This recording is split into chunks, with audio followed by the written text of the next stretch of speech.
In this video, we are going to see what an overall band score is and how it is calculated.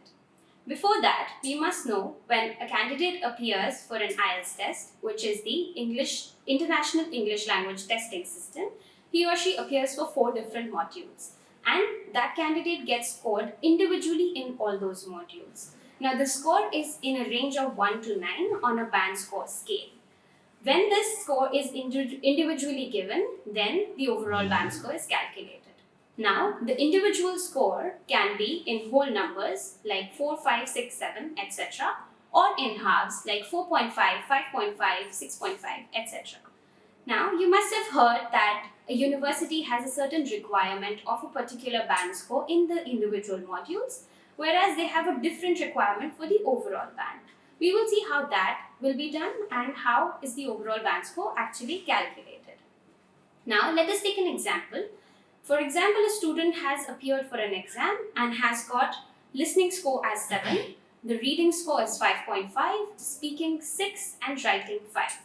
Now, if you take out the average of those scores, which means you add or sum up all these scores and divide by 4, since we have 4 modules, then the average score comes out to be 6. That is the overall band score, simply the average of the given numbers in the individual modules. Then, for example now, if the candidate gets an overall score of 6.25, which is the middle figure of 6 and 6.5, then the band score gets upgraded to 6.5 and be rounded off that way.